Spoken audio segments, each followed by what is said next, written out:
Yeah, he made it up. And then the pirate said, "Oh, sorry." Hey, Hello. we're live.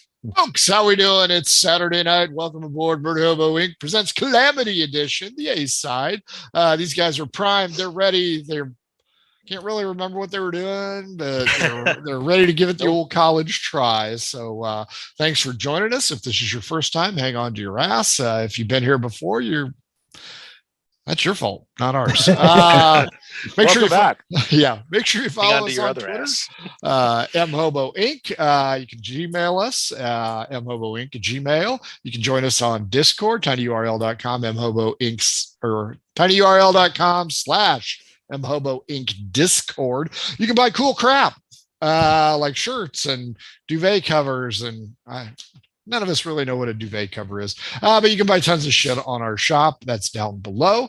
And if you're in the mood for new math rocks, you can go ahead and yeah, it does.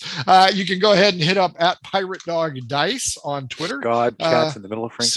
See, yeah, I had to read. So hit them up. They're slowly getting caught up. Had another death, so we just keep 2 steps forward, 1 step backward. We'll catch on the up positive soon. side, it's less Christmas gifts.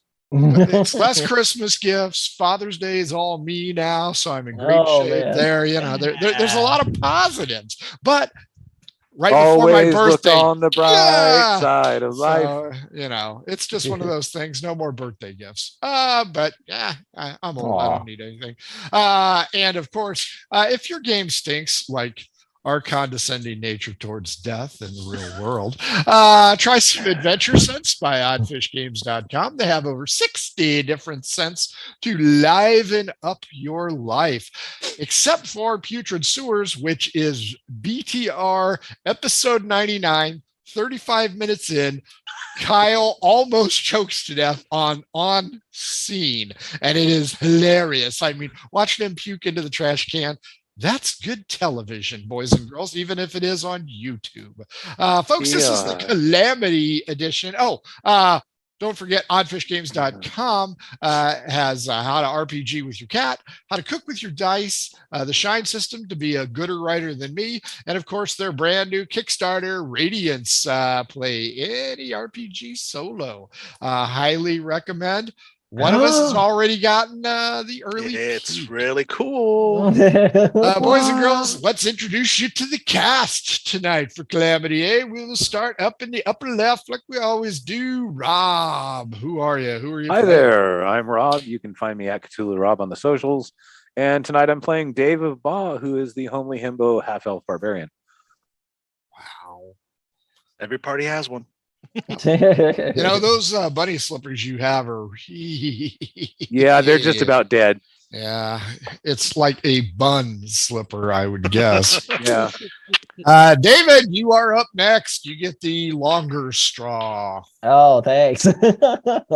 Hi, I'm David. You can follow me on Twitter under D&Devious. I'm usually keeping people up with things that are going on with Murder Hobo and D&D in general. Other than that, let's see. I am retired from Cacophony. I was formerly the changeling Zadar on that show. I play Ingve in this show, Calamity A, and Crow and Calamity B. I'll do some one-shots, and I'll help host the Socium Project opposite weeks from Frank. So, but he won't lend you money. No. I wish I had money to lend. Right. That's and if I'm not on here, every once in a while, you can catch me on a podcast with my friend Kevin. I've been in a couple of projects for him for Game Night Heroes. And yeah, folks, that's me. I'm the other Dave. Hey. Nicely done. Next up, Kevin. Hit us. What a segue. What you got? Yes, I'm Kevin, found online at KevRan Games, and as David said, wherever he's at on my screen here, I am also the host of the Game Night Heroes podcast, where we play cool games like this. And tonight I'm returning as Tall, our resident tiefling paladin of order. He's on a personal quest to right the wrongs of the world, one Kelvin Raider at a time. And what I also play ad hoc or generic, not generic, that's the wrong word. Geriatric. Yeah. Our that's it. geriatric Dragonborn Sorcerer on the B side. Also, I do some one shots too, and maybe some more stuff coming up here soon. We'll see what time tells. But yeah, really awesome to be here. It's always a pleasure, guys. Ready to get into some post-apocalyptic fun. When do Game Night Hero episodes drop? I'd love to say it comes out on time on Tuesdays, but I just it's just a weekly at this point, so it comes out when it's ready. It comes out every week. So you know how to subscribe, you get notified. That's true. That's it.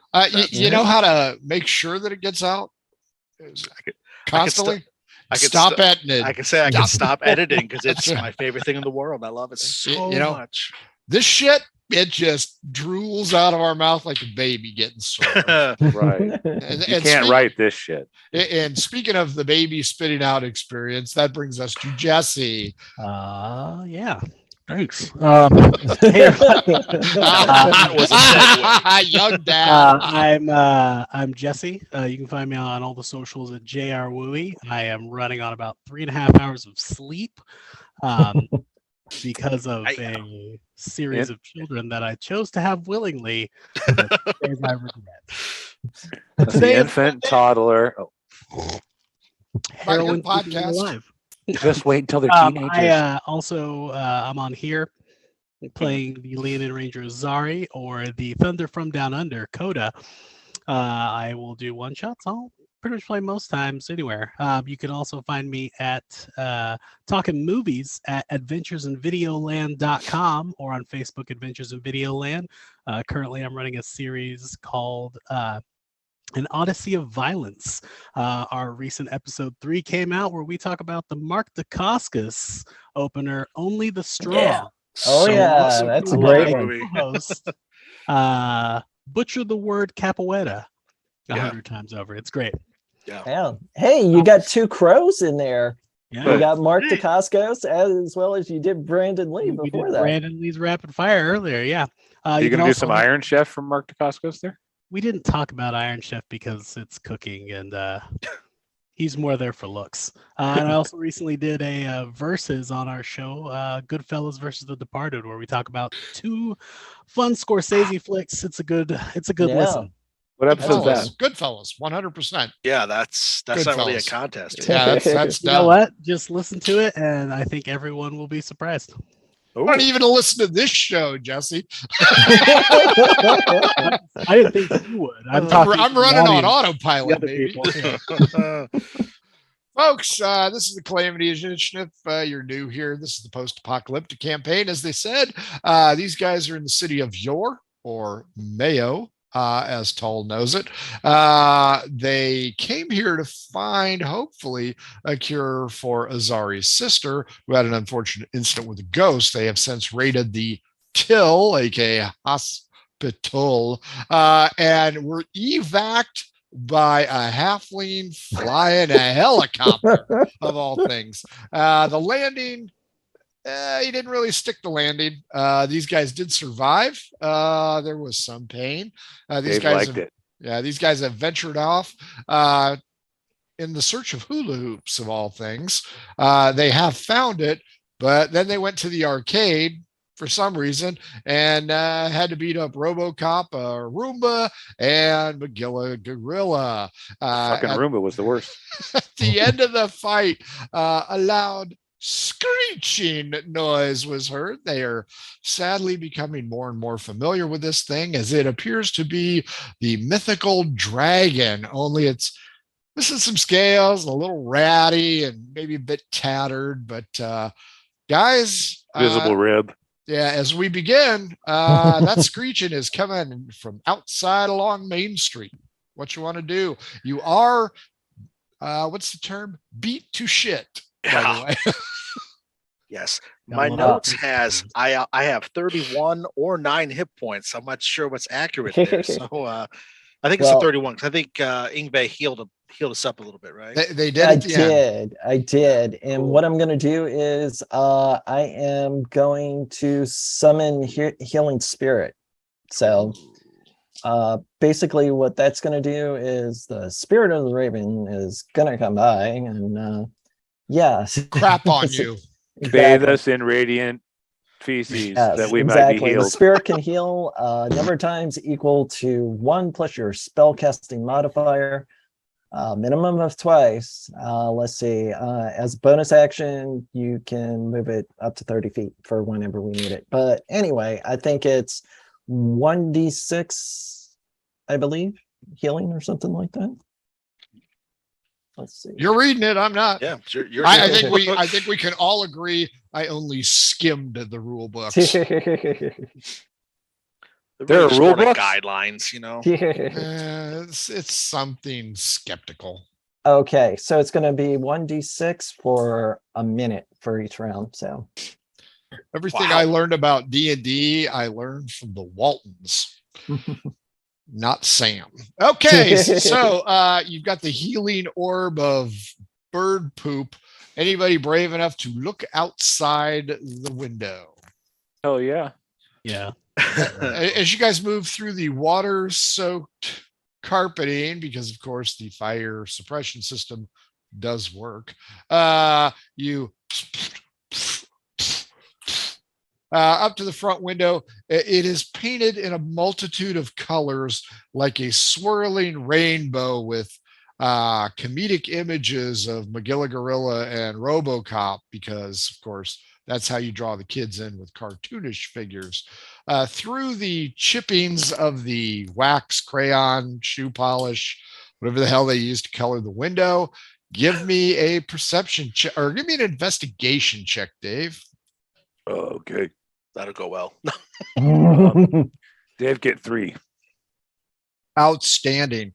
If you were actually looking in from the outside, the Magilla Gorilla face is missing, but Dave has pressed himself right up there. So he's got the stupid hat on and the coveralls, but he's peeking out. Dave, you notice that the screeching is no longer out there. And there's a milky substance on the window, probably from the outside, maybe some mildew. So you aren't seeing much of all with a 3. Dave, see nothing. Ingve, D12 against me. Uh-oh. 12. Hot roller. God damn it. 7. Your healing bird is hovering over Pac-Man and asks you if you have a quarter. What's a quarter? You have no idea.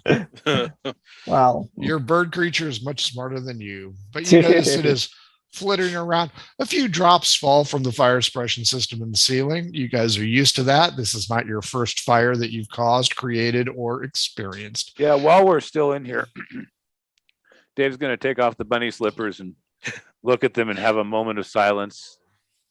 Okay. And then he's going to set them aside and pull out his sandals and put them on and Aw. adjust his new bright pink cloak. Yeah. Jesus Dave is in the building. Okay, Dave turns around and looks at you guys. Any other takers? Did you see anything out there? No. Dave, have a question. I like that. Okay, go ahead. Why are your name Tall? Azari bigger, Dave bigger. Why name Tall? No one has asked me that before. My name is Tall.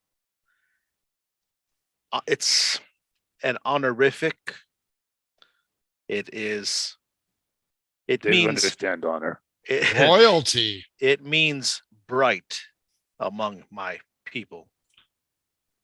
Dave, does your people have a word for bright? I'm guessing no. Sun is bright. Nice. There you go. Some stars bright. He don't see shit. I'm gonna go double check. Investigation check.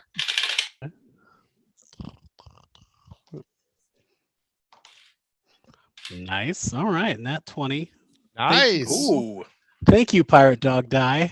Nice pitch. Plus 1, 21. Nice. You don't see anything.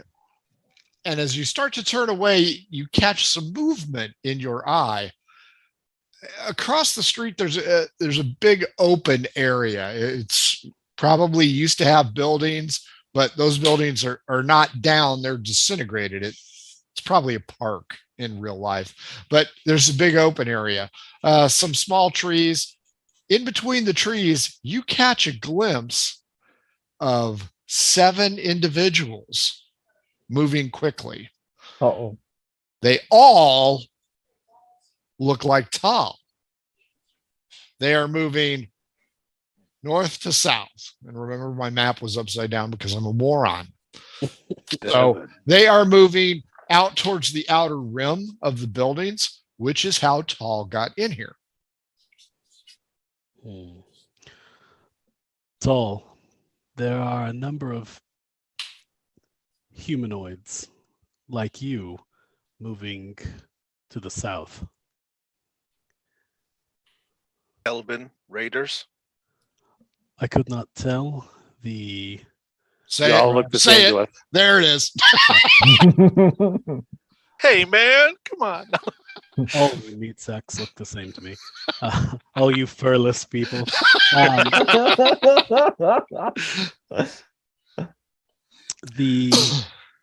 They are similar to you, but I am unaware if they are raiders or of your tribe.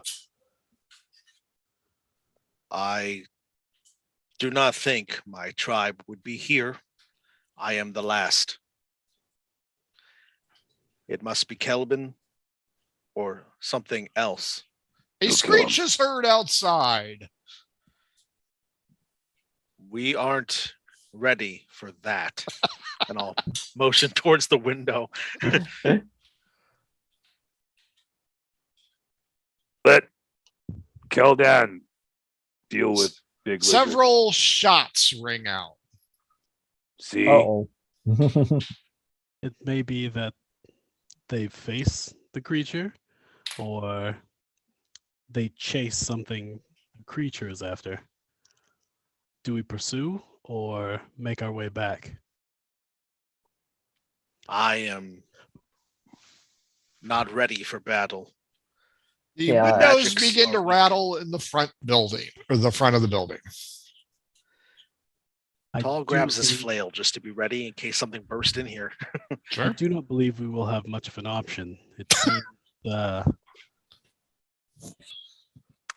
Yep. ready. As I said before, what is important is your sister's cure. Well, We must what would probably get that be more back. important is our survival. Yes. Wow, Otherwise- sold your daughter or your sister under the river for that one. Hold on. Hold on. I haven't finished. Otherwise, my sister's cure is useless if we are dead. Points for the loving brother. I all this do what I thinking can. make Dave head hurt. I will do what I can to get you out of here if it Well- comes to that. Let us exit this space. The windows stop rattling. Another might be screech our is window. heard. This might be our Ah. moment if we are to move. Let's make like a tree and get the fuck out of here. Okay. The total in the healing pool at this time, if it's been a minute, should be 36 points back to you, Oh, Tom. I'm full. Yeah. Awesome. To everybody. So That takes me to full 2. Excellent. How'd I Thank do on the you. Pac-Man machine? Looks brand new. yeah. Vintage, Yeah. baby. Oh yeah. Who's going out Oh. first? Oh, that's my job. Shield and spear out the door.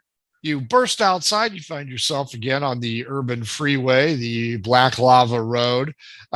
Just as the large reptilian begins to soar into the sky again, you see one humanoid figure on the ground, crumples to their knee. The other one, in the maw of the great beast, goes flying up, up, and away. Wow. Let's go. Now, fast. Let's move. It's again Yep. an open area, kind of urban blight section, but without the big stones. The individual is about 300 yards away, where the copse of trees are. And then, of course, there's more buildings beyond that. Are you guys going to sprint or run or approach? 300 normally? yards. I think time's of the essence. I think we should just go. You Yeah. will be out in the open. Yeah. Well, let's be on the open as little as possible. We're gonna sprint. Okay. Everybody give me 3 dexterity checks. Okay. They're all Okay. valued at the same. Azari, do we have to slow down a little bit so that we stay with the others? Oh, True. All right, 20 for Ingve for the first one. 16 first. 17 for tall. 12 for the first one. Leaping over debris. You guys are all maintaining a good solid pace. Roll 2, please. 17. 19. Natural 20 for 21. Ooh, 17. All 4 of you again make it. You're halfway there. Final roll. 10 for tall. 19. Duh. I can math. That's Azari. Oh, It's it is the first number that you run into. Same for It's not the Ingve. Is it the loneliest but- number? It is Azari, the you'd have to loneliest jump number up for afterward and Ingve, go, I too. meant to do that. yeah. Of course I think it's the first number you get to when you count backwards from 20. Is what you Yes. say, right? Yes, yeah. Nicely done. Everybody but Azari leaps over the pit. Azari. No, Ingve got a Ing- 1 too. Yeah. Oh, Ingve got a 1 too. Oh my Oh, God. we trip over each other and we both. Yeah, we You guys collide, both go into the pit, suffering 7 hit points of bludgeoning damage. Oh. Tall and Dave, you cut around. Both of you two give me investigation checks. You know what? Make it survival. Survival. Oh. Okay, I'm actually good at that. Thanks. I was going to say, that's way better for Dave. Yeah. 19. I got a nat 20 for 25. Nice. Both of you see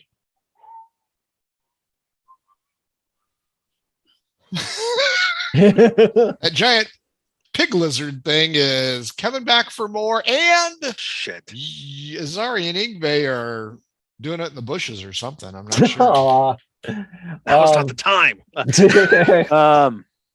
Tall. You got to make do. Not a woman around for 100 miles. Oh, Find man. Ingve and Asari.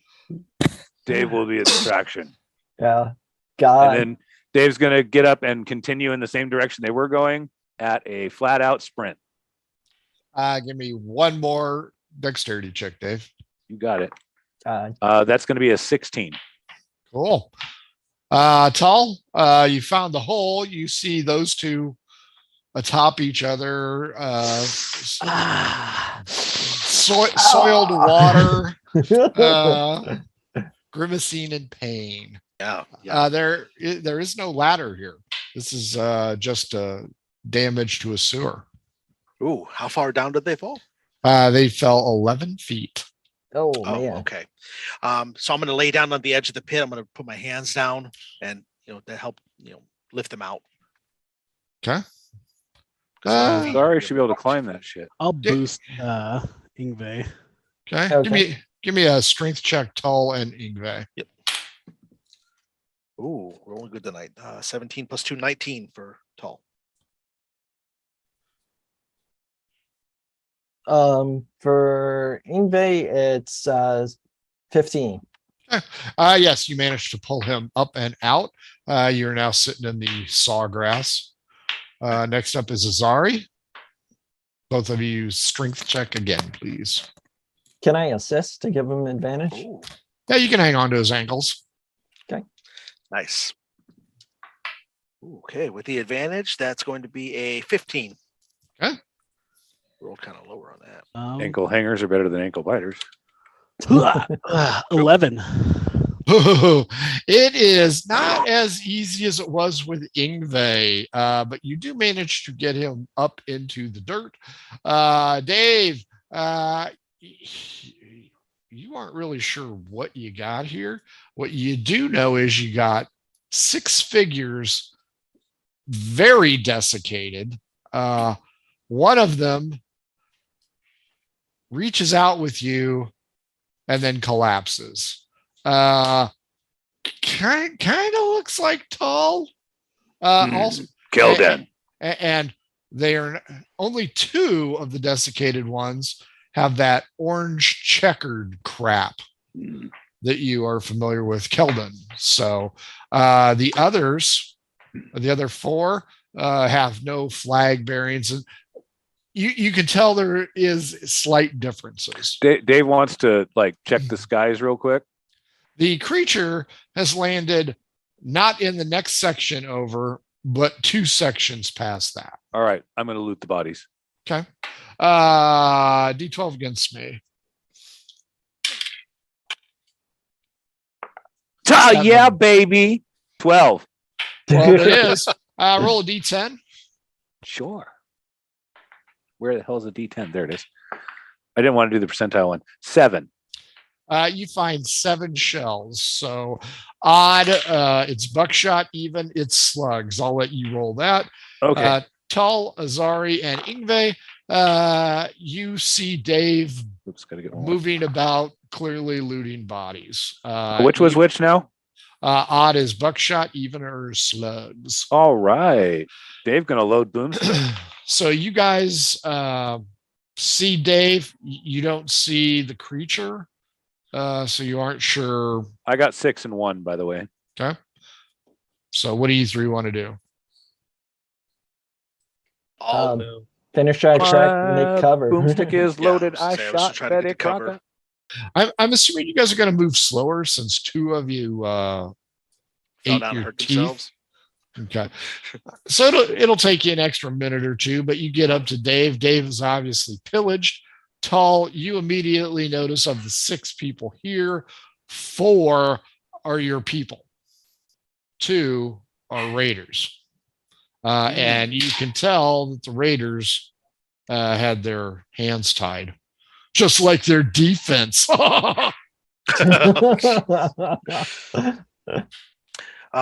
And so some of my people are still here. Dead. Desiccated corpses. That's right. Okay. Oh, Well, I I'm definitely going have to a take moment the with red this. shotgun shell and give it to Tall. Wow. Bonus. Tall, give me a wisdom check, please. Yeah, absolutely. It's just one of those shells. It's a Dave? slug. Yep. Okay. I loaded my shotgun with my 6, 5 in the rack and 1 in the chamber. Dave's said riding crazy. He's riding dirty. You said a wisdom save? Check. Wisdom check. Okay, Yep. that's not as high then. It's going to be a 16. Good enough, because clearly the man who raised you in this military, your captain, your beloved commander, is that guy. Maybe if you add water, he might fill back out. I whip it out and pee on him to see. No. Again. I take a moment. Dave tried that already. Yeah. Wow. Bringing out the bunny slippers on the guy. Tall takes a moment.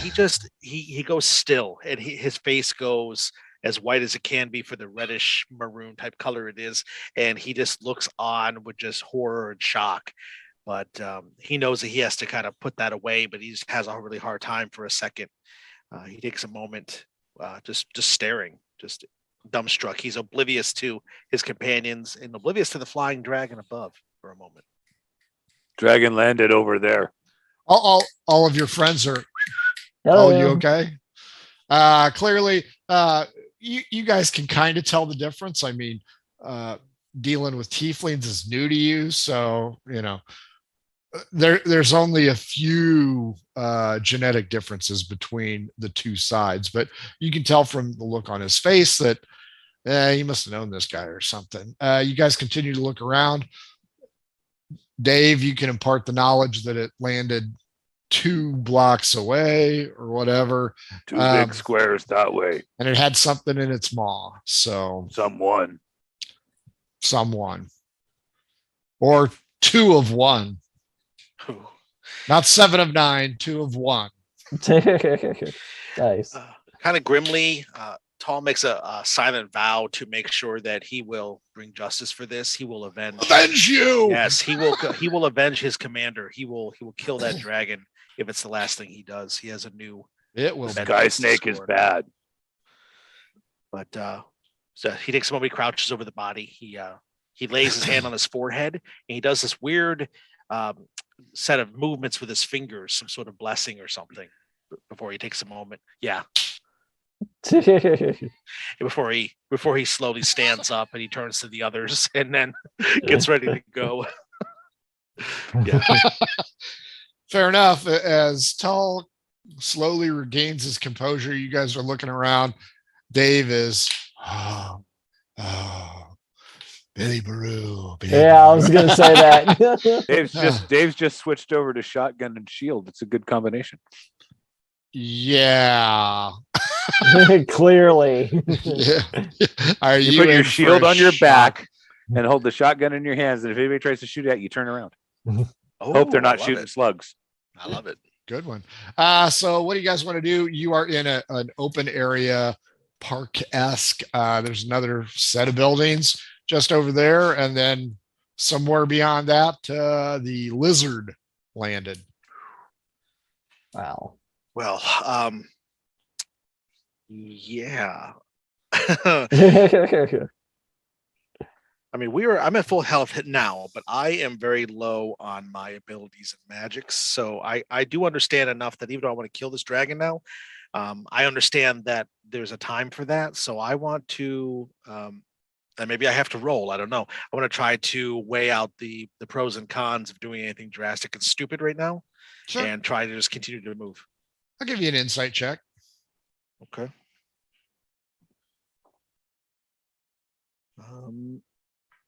18 plus 5 is a 23.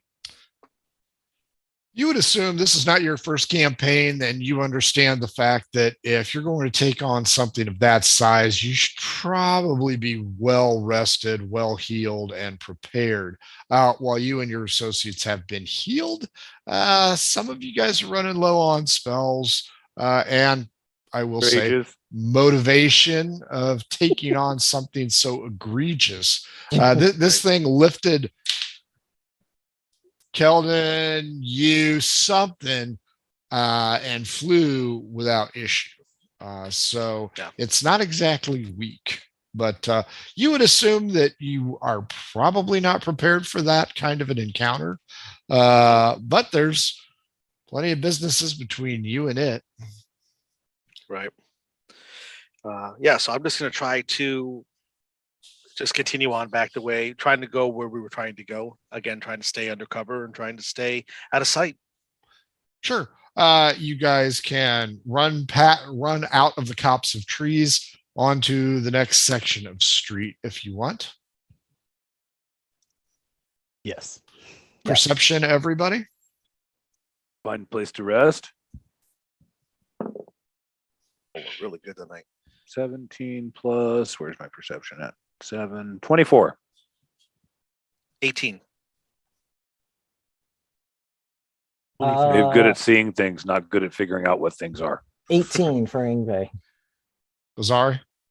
23 for Azari. All of you here, dun, dun, dun, dun, dun, dun, dun, dun, dun, dun, and see one of those moving boxes again. Damn halflings are everywhere. As you zip across the street, you go into a shop, and it is filled with banners and flags of arcane images. There's a rack on the wall with some kind of commemorative or symbolic daggers. The shop has a weird aroma, and there's a lot of unlit candles in here, as well as some books and scrolls. There's a large oversized couch Look, this has and swirling curtains. colors. So it kind of looks like a witch's place. Interesting. Paul is not sure about that. But I mean, it seems to have amenities. It seems to be a place we could hole up. Not a big shop, but it can be secured. It can be defensible. The door is solid. It's got wrought iron bars on the small window. Very goth style kind of door. There is a window in the front, but it is intact at this time. Okay, let's let us use some of these items to bar the doorway and the window and check and see if there's a secondary entrance or exit to this place. Yeah. Dave, check. So the business itself is in an L formation. You came in the center. Only one of you would have been to downtown Lafayette and maybe seen this shop. But the window is going to be your primary thing. The door is easily defensible, but that window is going to be kind of a problem. As you look around, Dave will find a back door to this place, but there is a long bar across the back. So Dave knows how this door works. Secured. Other than that, the items in this shop are not large. There are 2 chairs and a couch, but it's a good size window. So you might be able to block. Yeah, you might be able to block vision, but being able to completely secure that window is not going to happen. Well, while Dave found that back door, is there like a back room that's also got a door between it and the outer area, or is that no door, just an archway with beads? That'll work. You said there's tapestries and stuff like that? Yep, tapestries, banners, rugs, things of that nature. Incense, candles, little lighters in the shapes of skulls. Let us use the tapestries and rugs to cover the window. That's what Ingve. Novelty glassware. Ingve's going to use druid craft to like create like vine work above the thing so we can hang the tapestries from that. Sure, that'll work. Very cool. Who wants to roll for the survival check to see how well you do? Only one of you. Probably Dave. Or Azari. Let's see. Survival? Yep. 18 plus 7. Okay, wow. You guys dampen the illumination sufficiently. You're now in a dark room. Everybody roll straight up D20. 2, 3, 11. 12 wins. Dave, once the window is curtailed, or once the illumination from the window is curtailed, you notice a glass orb in the corner, and it begins to swirl with different colored lights. And you need to make a wisdom check. Oh. A wisdom check gives me a 16. You're really Pretty on to this item, but you get a malevolent feeling from it.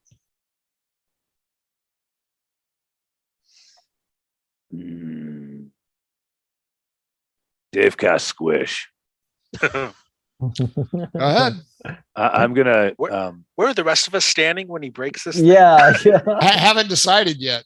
Oh. I'm not so sure he's not going to use the shotgun and deafen you fuckers. No, Right. Dave doesn't want to waste the boomstick because it shoots far. Yeah, I'll just pull the spear out and just kind of Hit it. a natural 20. So lots 27. Nice. That was a waste of a natural 20. I guess I'll roll up all that 2d6. You don't need to. The glass globe just shatters into a million pieces. but in doing so, the spear is stuck in the back wall, and this green mist starts to illuminate. And now, up on the ceiling and in midair, this face of a human being, older female, gaunt, very crone looking, kind of hovers and then goes to the top of the ceiling, and it's just looking over, and the mouth is moving, but you cannot hear anything.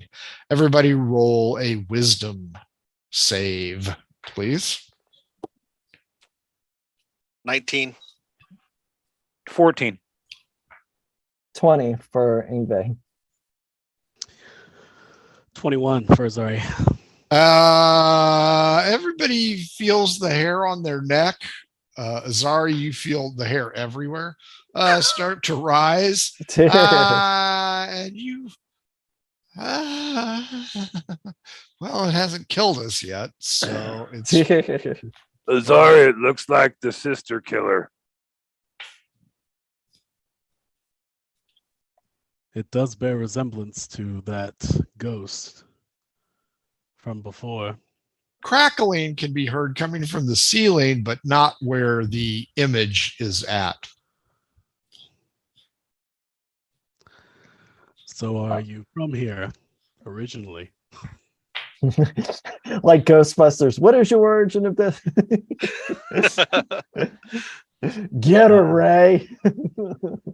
It is And speaking, it's not understand it. Don't cross streams. you just don't hear anything coming from it. Everybody roll perception. Okay. Wow. 26. Dirty 20. 17 plus 7. 26.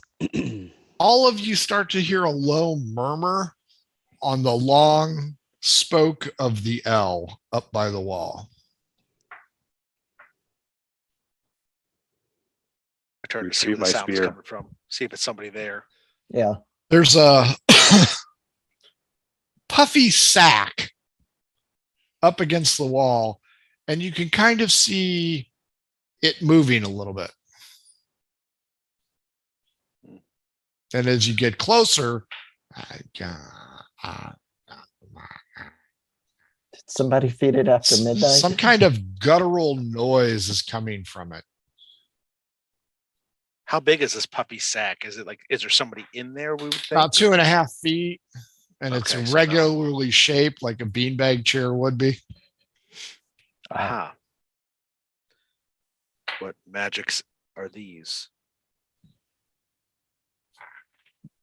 Unlike anything Ingve's ever seen. Tall's very confused. He's looking at the puffy bag. He's looking back to the floating woman's head. He's trying to correlate if there's a connection between the two. He's Dave's trying to keep one eye on each of Sure. those things. Is anyone approaching the guttural noises? Azari will. He's I need a wisdom save and a strength check. oh god. Okay. Wisdom save is a 19.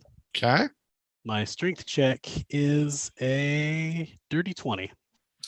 Nothing happens. You slowly approach this weird moving sack. As you do so, the noises, the guttural noises and the ramblings get slightly louder. Not a whole lot, but you can start to, if you could speak this language, you would start to understand. Everybody else sees Azari slowly approaching this bizarre looking, probably purple colored sack. Dave remembers the other ghost, so he has slung the boomstick and pulled out the club. Good news, Azari, he's not going to shoot you in the back. Tall's going to face the floating woman. That way, in case Azari gets close to the bag, if anything changes with that, he's ready to perhaps use his only channel divinity to try to turn the unholy away. Sure. If it is in fact a ghost. Is the voice primordial, deep speech, or infernal? Yeah. It is not. Okay, because Ingve was going to ask. Arrow in it. Okay. And Ingve, what are you doing?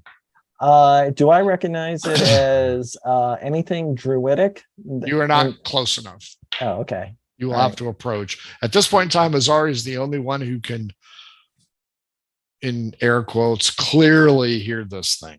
Okay. Yeah, I'm gonna approach. Since Azari's there and I see him getting ready to knock an arrow, he's gonna light it up.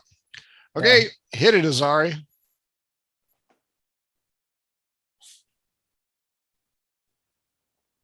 Yeah, I think that'll do it. It's an easy 27. Yep. You pierce the side of this box, and its blood, or ichor, if you will, spews forth into tiny white pellets all over the strange floor. But the arrow is embedded in the bag, but the noises have not changed in tone or intensity. Tall, the figure on the ceiling is just getting animated more. They haven't attacked us, so I'm just standing there. I'm just holding my action. I don't think my gut's telling me that it's not one of these ghosts that we've read about, because it would have tried to do something to us. Sure, but he's not going to let his guard down. Okay. Since I'm closer to Azari now, can I make out any of the? I'm going to need a strength check and a wisdom save. Okay. Strength check is 13, and wisdom save net 20 plus 7. Your movement is slowed. It's almost like your legs are firming up, and you are struggling to move forward. Okay. All right. It is not druidic. What about Sylvan? Because the things that Ingve speaks is primordial, druidic, and Sylvan. So none of those three. Okay.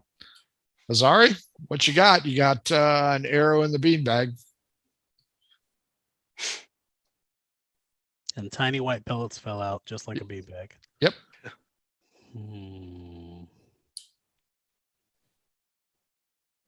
Why is there a beanbag on the wall?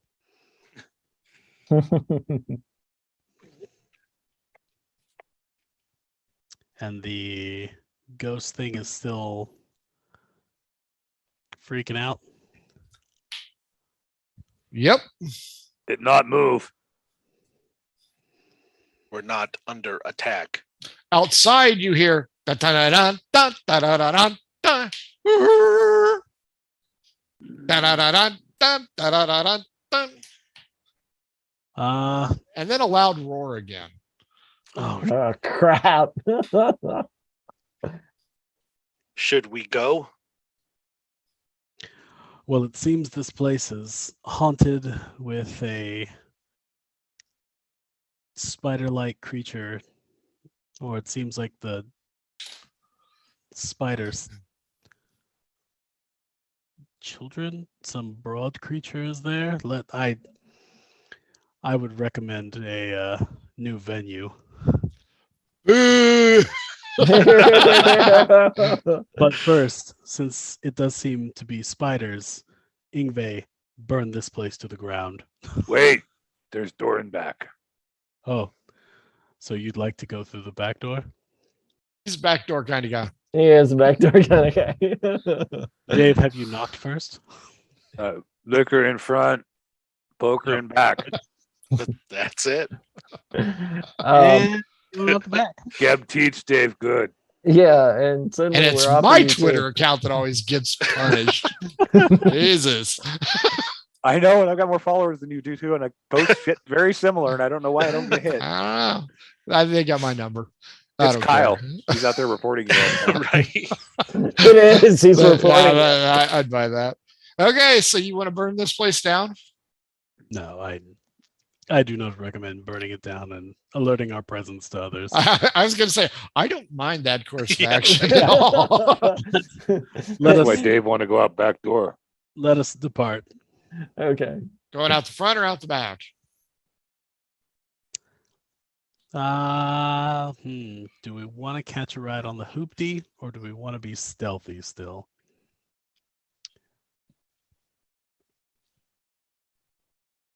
I'm leaning towards stealth, but if we can get out of here faster in the hoopty, I mean, Well, it's already gone by us, but yeah. Well, it sounded like maybe it pulled up outside. Is that what we were hearing? Or did I misunderstand it sounded like it was going right past the front door. Oh, I see. And then coming right back past after a squeal. Gotcha.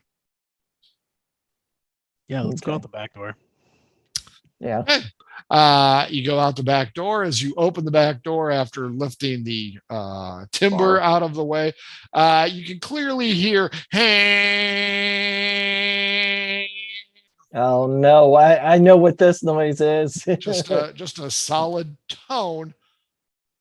Over to the right, you find yourself in what could loosely be construed as a courtyard, a shared open area.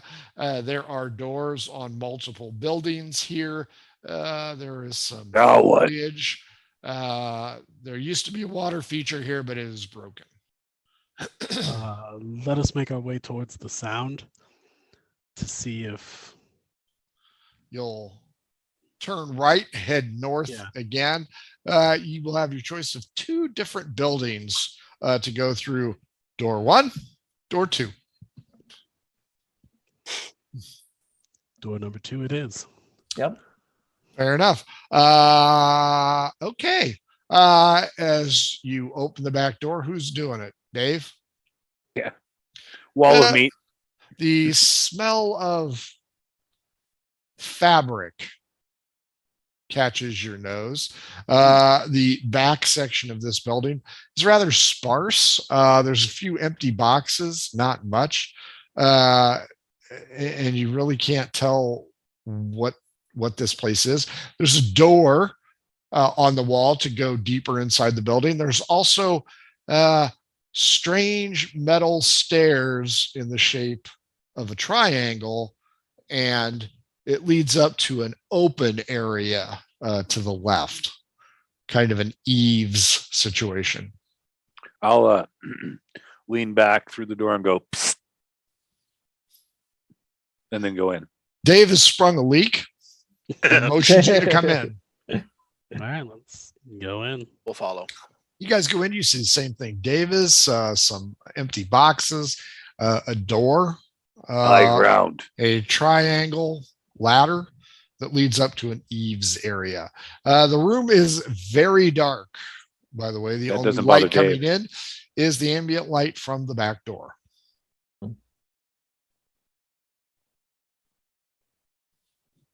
Seeing dark vision fairly well. Does our dark vision help us Yeah. at all? Yeah, it'll show you stuff.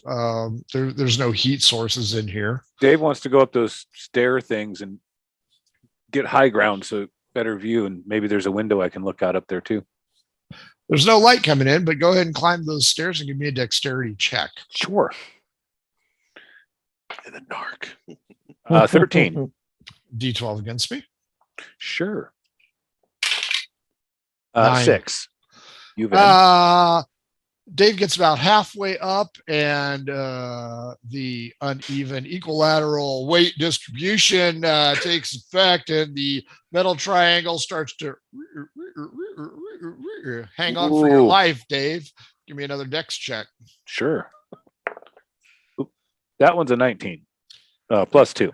You hang on for dear life, but you got a D12 against me. Oh, yeah. 11. 12. Nice. You crash into the wall where the eaves are at, but maintain your composure, and the ladder maintains its upright position. Well, I'll continue on up. Okay. From here, you can see long rolls of tapestry. Tapestries. I'm going to look along the eave section and move down and back to either side and find out if there's any doors or windows. On the eaves? Yeah, up here where I'm at. Nope. None. Good. Safe place to hide. Downstairs, Tull, Azari, and Ingve. No need to roll. You hear, ha, ah, ah, ah, ah. That's the best I can do on the sound. I'm not a professional, nor did I ever say I was. So it's kind of Professional what? Does it sound like the hoopty or something like that trying to start? See, I apparently don't suck as bad as I thought I did. That's what I got from it too. Yeah, see. It's not important to be exact. It's important to get your point across, young DMs. Yeah. So yes, it But our characters have no idea what that is. Yes, it's a mechanical noise. Okay. The chariot is damaged. The halfling war chariot. Right in the horn. And that sound is coming from like out the front direction. You do not hear it. You are stuck in the eaves surrounded by tapestry. These guys can hear it because the door is open in the back. So it is still kind of muffled, but you can assume that it is coming from after I've figured out that there's no way out of here this way and I can't see or anything like that, I'll head back down. Dex check. I figured as much. 17, 2 is 19. Yep, you get back on the ladder and you are able to scale down. Now, you said the room smells like fabric, but does it also smell of like incense? Like it's a head shop or something like that? Nope. It's a fabric store. Okay. It's Joanne's. Without the cool, stupid there. Shit. Okay. And this is a straight up fabric store. The rolls of textiles that Dave found, clearly bolts of cloth. Wow. They might have sold some Fisker's scissors. Fisker's for your cutting needs. Go ahead and hit us up with a sponsorship, Fiskars. Yeah, right. For our cutting edge humor. Yeah, that's it. They have a full range of indoor and outdoor cutting dude utensils wipes to clean up because dude wipes is the cleaning implement. This is true. Dude wipes. Just send us some cases. See, when I save this to YouTube, I always have to check the box that says, there's promotional things here. There should be a slider where it's like, we're just corporate fucking sellouts now. Make that money. That's right. I'm gonna head towards see if the front of the building to see if I can get a better view of the broken horn sound. Sure. As you open the door, it does open in. Cloth just covering this doorway. Racks and racks of bolts of cloth all the way around the perimeter, as well as in nice, neat rows. In the center, at the back, is a cutting station. You will find some super sharp daggers / scissors here, as well as other cutting implements that you might find by Fiskars. And along the way, you might also get those packets of how to build your LARPing equipment. Nice. In the front, again, they're using the soaps and stuff to cover the windows. But you can see a vehicle quite similar to the one that you guys rode in on and the one you rode in on outside, heavily damaged, and a tree is kind of tilted at an unusual angle. But otherwise, the store is open, visibility back to front, as long as everything's on sale bullshit on the windows. But you can see through because it still is daylight. It is late afternoon. Okay. Are the harder to see it. halflings still in the car? You're going to have to move through the store to get there. And as you do so, you see a 2-dimensional individual standing there.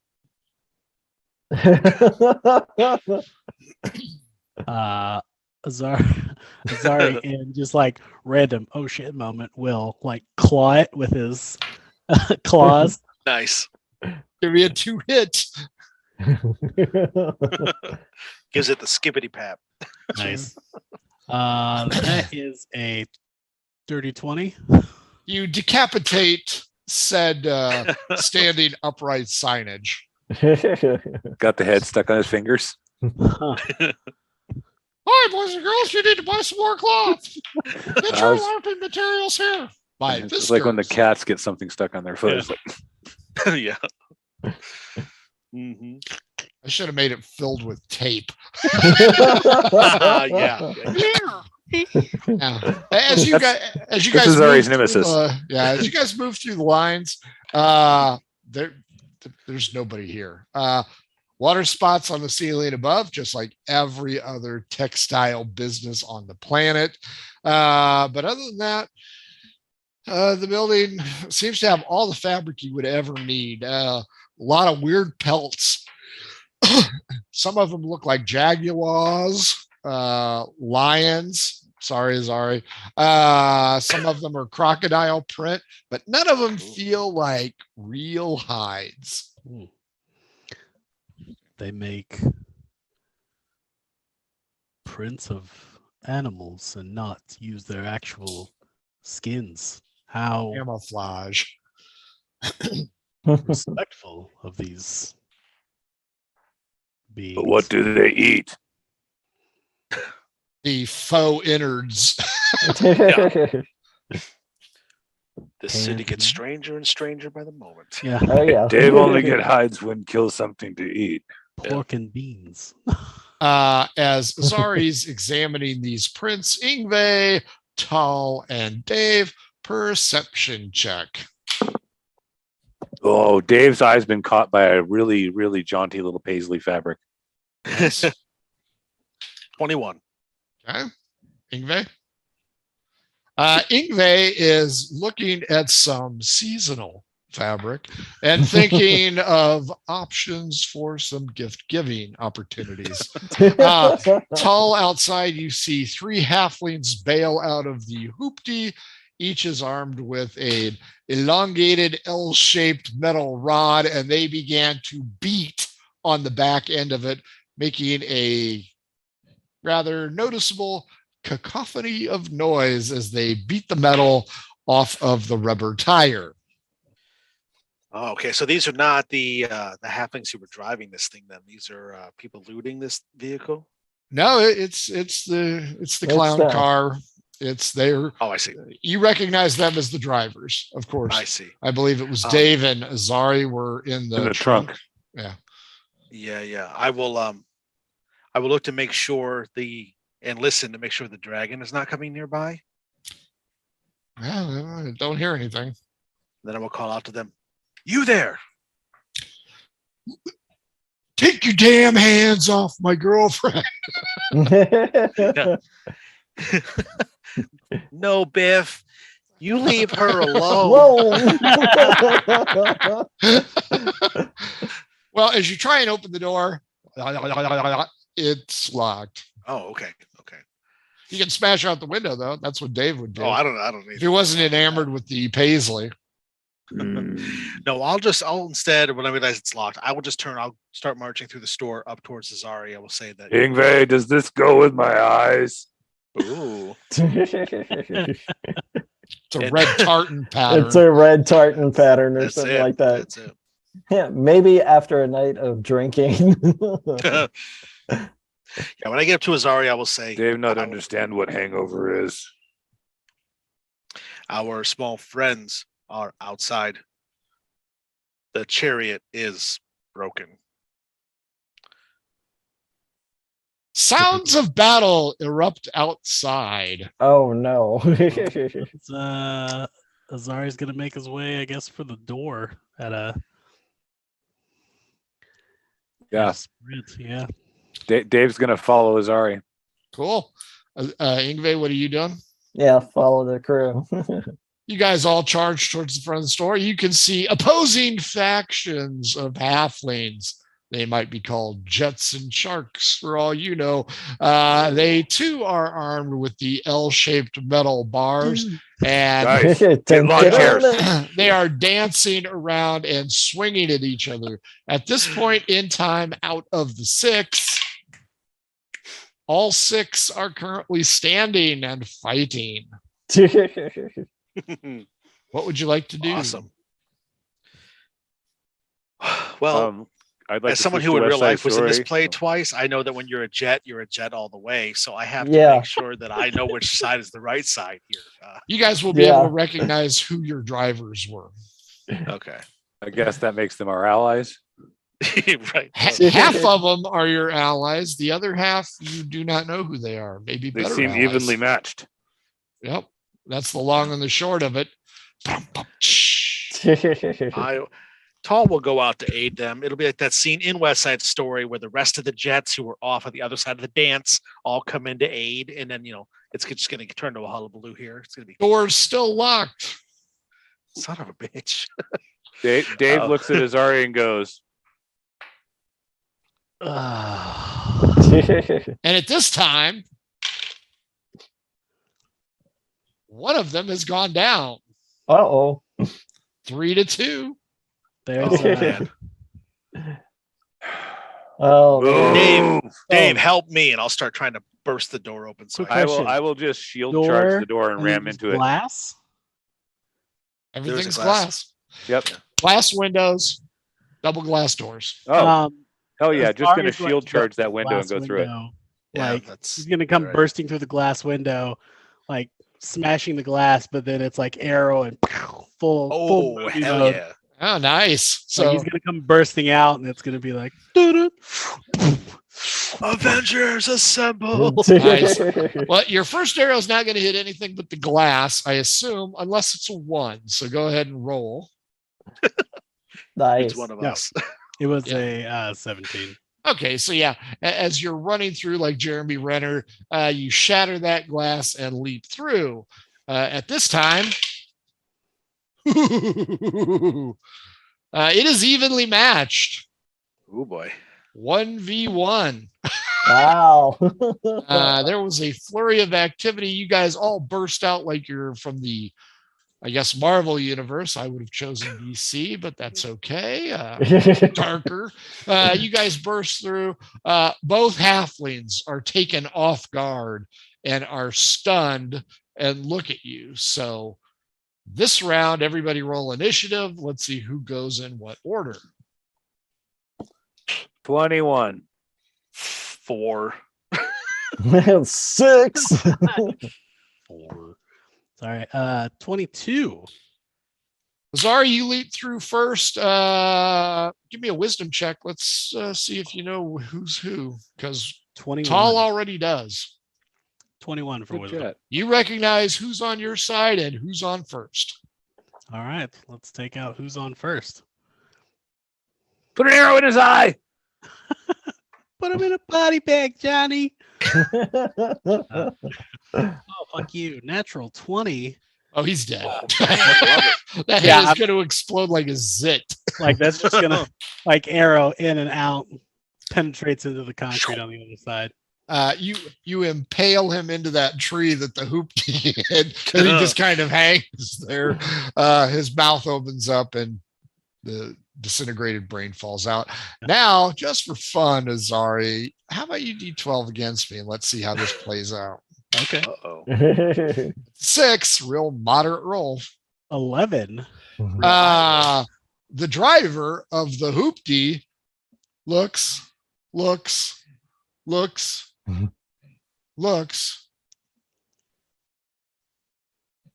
you get the rings? Of course. If yes. Load up my buddies. Let's go. He starts working on the last bit of fender that's rubbing into the tire. He's told you guys to throw his 2 friends in there. You guys are looking around. Okay. They aren't dead. Nobody's dead. A lot of them have head injuries and they're bleeding, including the other side. as we're trying to collect people up and trying to get them over to the trunk, I'm going to do some lay on hands on people. Yeah. And just try to kind of so they can walk a little bit. Down. Which people? It's going to be okay. Oh, the people we're taking, the people on our team. Oh, okay. Our driver. Fuck the other guys. Oh, I don't know. Yeah, sure. Okay. That is gonna cost you some time. So Tall, the first lay on hands, give me a D12 against me. Oh, sure. Ooh, 11. 2. Okay, give me the second one. 2. 5. Okay, you guys notice that Tull, being the effervescence in the party, lays on hands. Oh, by the power of Grayskull, be healed. Dave, Ingve, Azari, all three of you roll D20. I'll take the high roll, please. Oh no. 7. Dave, you win this time. You notice that one of the non-allies kind of sits up holding his head and seems to be in a great deal of pain.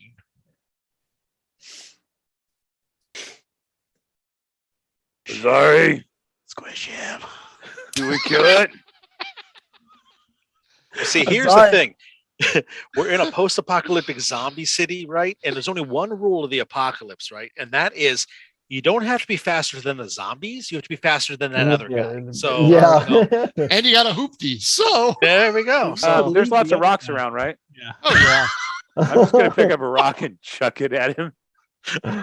Give me a 2-hit roll. Wow. Oh, by the way, I'm proficient with improvised weapons. That's fine. it. You aren't proficient if you roll a 1. I didn't roll a 1. I rolled a 19. So okay, nice. Fair enough. So you chuck this rock and hit this poor halfling right in the skull. Now there are 2 for sure dead halflings. One is still unconscious. Tull heals his first one, goes over, reaches, and heals the second one. Dave has slain the enemies of his ally. Well, there's still one enemy left if he is unconscious. So, I mean, we could take him as a prisoner. Yeah. No honor in killing the unhelpful. The show is called Murder Hobo Inc. Everybody, so Yeah, it is. Wake him up, Dave will kill him. You know, right there, there are 3 opposing opinions on what we're going to do with the unconscious guy. That's what makes D&D fun. I asked him. I was just like, "Who the fuck is this guy?" Dave not kill unconscious. Just leave him. Dave have rules. There's no point. Leave him. Okay, so are you guys throwing the other 2 halflings in the back seat or the trunk? Yes. Back seat. Okay. Yeah. That gives 2 of you get to snuggle with the driver in the front seat because it's a bench seat. A bench seat for you younger viewers means that the seat extends from one side to the other with no separation. It's an old concept, but on Friday nights in the dark, the bench seat was very applicable. So who are Dave take trunk. Who are my 2 shotguns and who are my 2 trunk riders? Dave riding trunk with Trunk. his shotgun. With my arrows. Oh, Tall That's and a good idea. Ingve. Yeah. I'll cozy all in there. You guys are up in there and go, hey, how's it going? He because it's already started. Puts it into gear.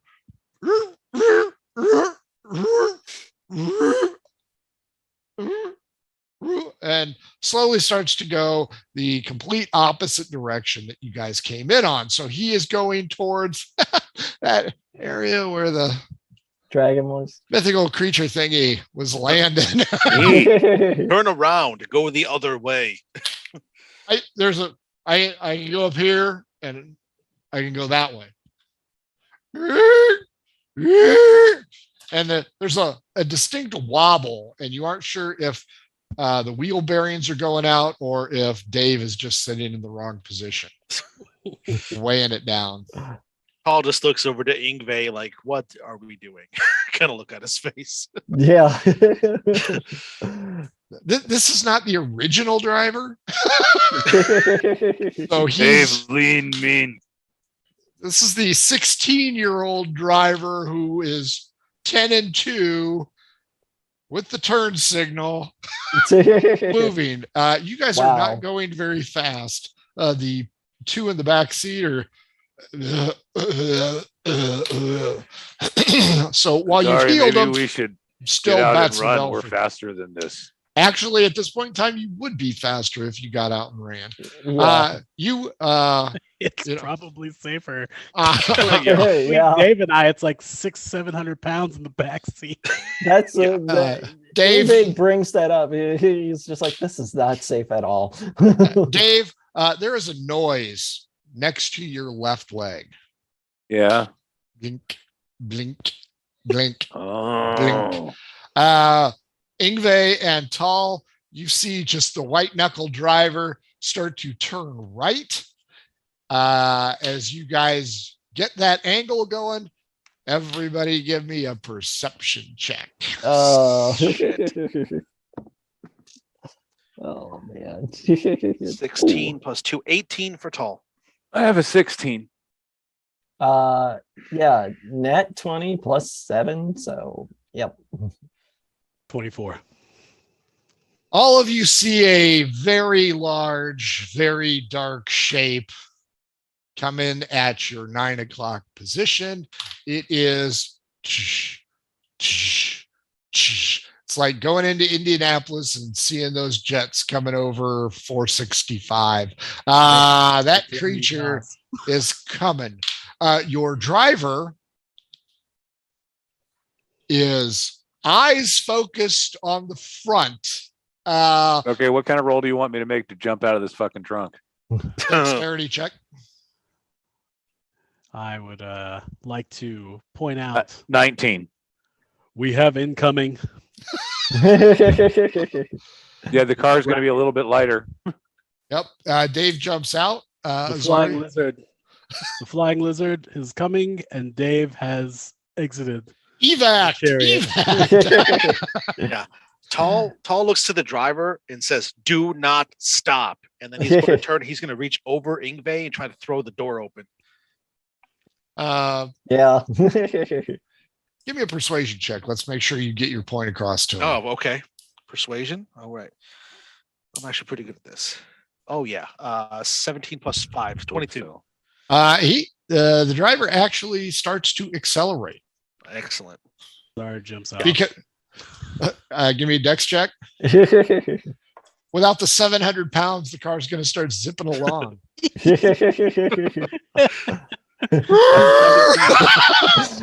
going to be lean mean 265. What is it? 88 point something.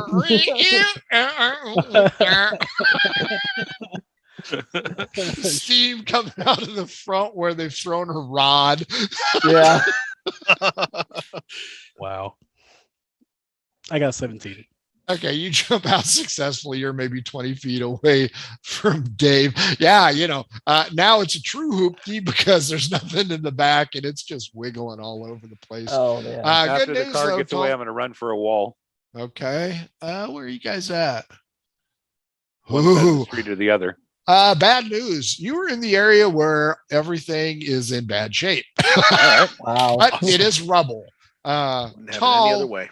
Yeah. Ingve, you do not know that these two have gone out because there are no functioning mirrors on this, which is a moving violation. But we'll go ahead and skip that since we are in the apocalypse. Tall, you were trying to reach over to open up the door? Yes. If I'm able to get the door open. Give me a dexterity check at disadvantage. Hopefully you don't teabag yourself with Ingve. Oh, with disadvantage. That's a natural 20 and a 7. So with disadvantage, you said it's a dexterity? Yep. Yeah. 8. Oh no. You're making it uncomfortable in the front seat. Clearly you understand my earlier comment of the usefulness of a bench seat. That is what's going on. And you hear, hey, what are we doing over there? I hope that's another shotgun in your pocket. Yeah. Tall will say he's really all up in Ingve, and he'll. Oh, that sounded wrong. Yeah, that sounded bad. How close are you guys? Yeah, he's pressed up against Ingve, so like his mouth is right next to Ingve's head. So that's where it's at. Yes, Yeah, that's you're gonna hear him say another time, another place. He's gonna just try to get that door open. Hashtag erotica D&D. Exactly. Okay, give me another dex check. With disadvantage again, or? Yep. Ingve, the gods are smiling upon you. God. Viewers at home, if you ship Ingve and Tall, remember hashtag Tallve. Tallve. Nice. Ingal. That's TALHLVIE. Yes. Ingwall. There you go. The dex check got boned by my disadvantage, and so it's a 10. It's just really uncomfortable here. And now the driver is accelerating because there's a lot of debris on this particular road. So this is not helping much either. Right. Both of you give me insight checks. Let's figure this one out. Ingve says, are you suggesting we bail? Is that what you're trying to do? At 20. So insight, you said? Yep. 25. Okay.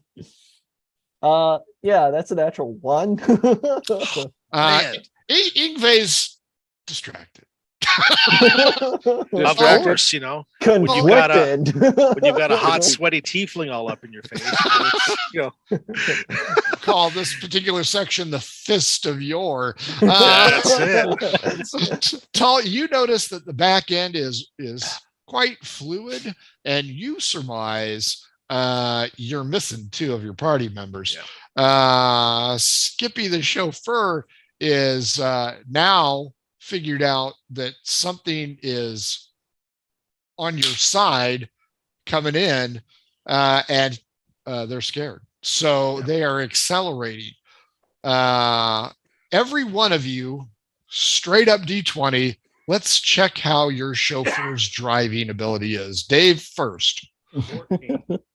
14 dodges a large brick or cinder block. Ingve. 3. Oh, he hits a car.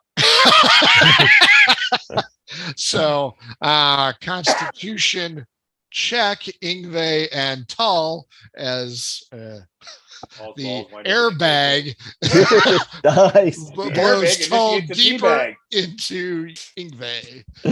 9. 17.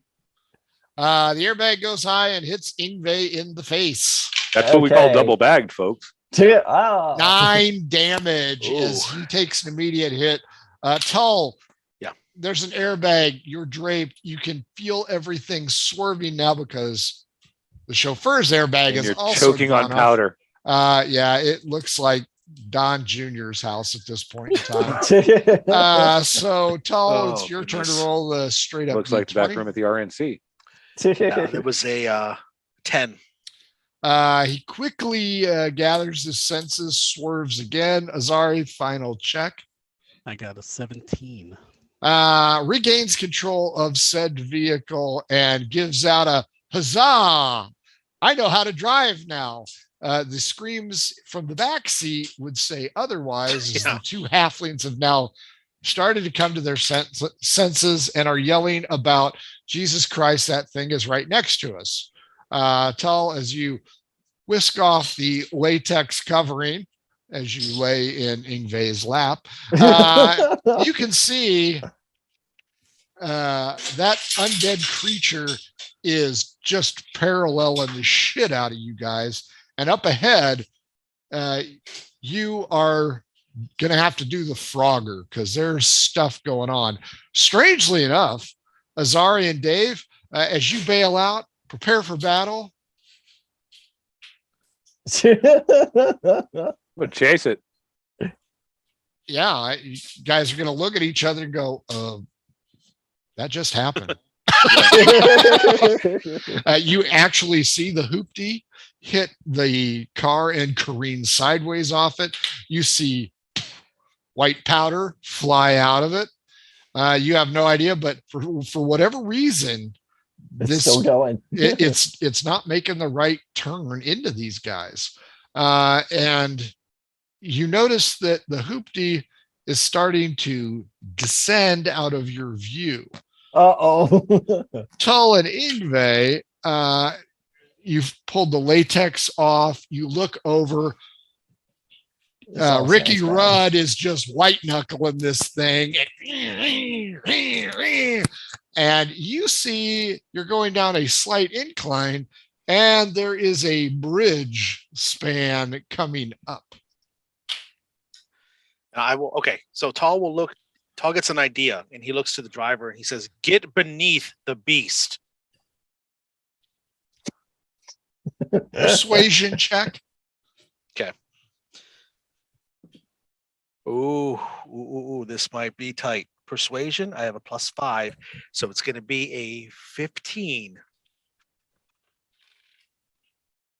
That's an 18 on the roll. Rutrow Scoob, D12. One of two things is about to happen. Okay. 12. 9. No shit. A 12. For those who watched the original Dukes of Hazzard, this is when what's them about Duke to happen. boys. One of them Duke boys up next. He swerves to the left to get underneath the dragon, but there is an old flatbed trailer there and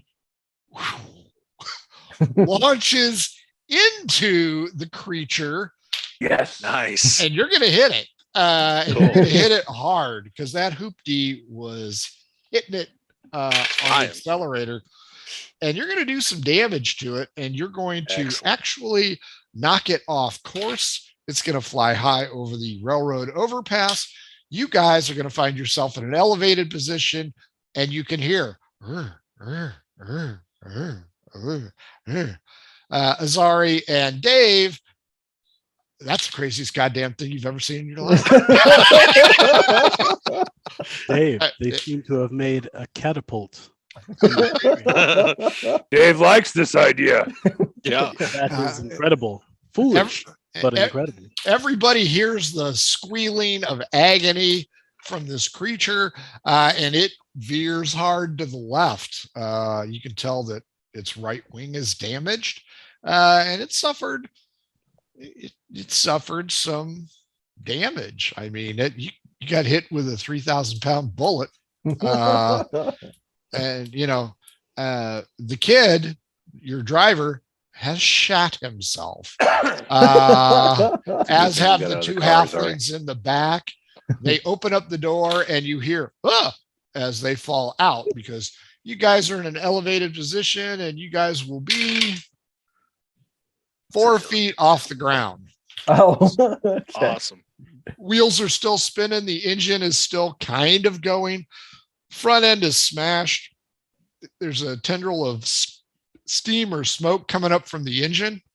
And the kid reaches over for the door handle, opens it up and throws himself out. Yeah. We'll bail. Yeah, we'll clamber out after him. Okay, 2 dexterity checks. Okay. 1 each or 2 each? 1 each. Okay. Wow. All right. That was 12. Great. Yeah, 12. Okay. We roll the same number a lot. It's really we do. Weird.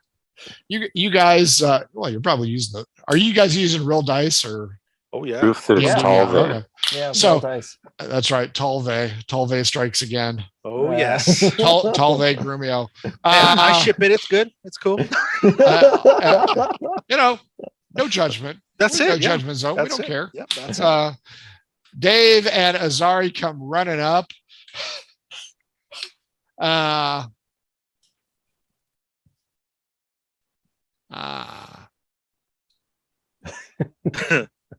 Zari pulls out one of the cigars that he had left over, lights it up. He goes, "I love it when a plan comes together." Exactly. The beast is wounded. That's with the 18. Yeah, you guys are all looking around. Light is starting to drop. It's late afternoon, and one of the ones with the head wounds is like, I can't fix that. Yeah. And we are not in a good spot. No. Do we see the beast anywhere? Now it veered off to the left.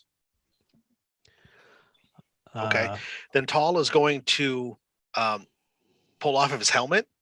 He takes a real deep breath, and using his thaumaturgy to make his voice sound 3 times louder than normal, he's going to scream a primal scream at the top of his lungs. He's going to what's the guy's Billy from Predator? Just roar. Sure. Draw attention to us. Oh, you'll have attention.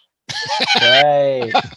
I could have done that if you need to. I do have a roar that Oh yeah, we'll join in. We lion roar. we're doing the Why are we yelling? This is my job. Looking around, everybody give me perception checks. Squish.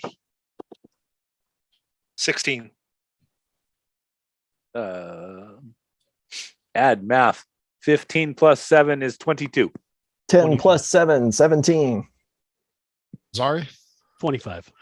All of you hear metal noises, and essentially chain link has dropped on the underpass, and there are a lot of spearmen and bowmen halflings forming up. The 2 injured ones grab the driver and start to back up slowly, and they go, "We need to leave." In that, I pointed the car. We gotta run. Shit. I oh, Okay. how many spearmen do we see? Yeah. How many little men oppose us? 14 spearmen and 16 bowmen.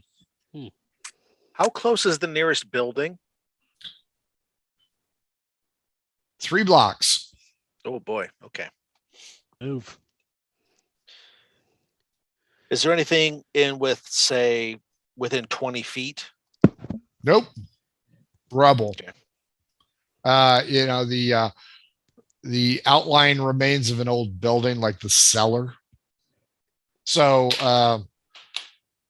trench. You got trench warfare if you want it. Great. Okay. Yeah, Okay. let's get out of here, I guess. We'll follow the They are not advancing past the railroad.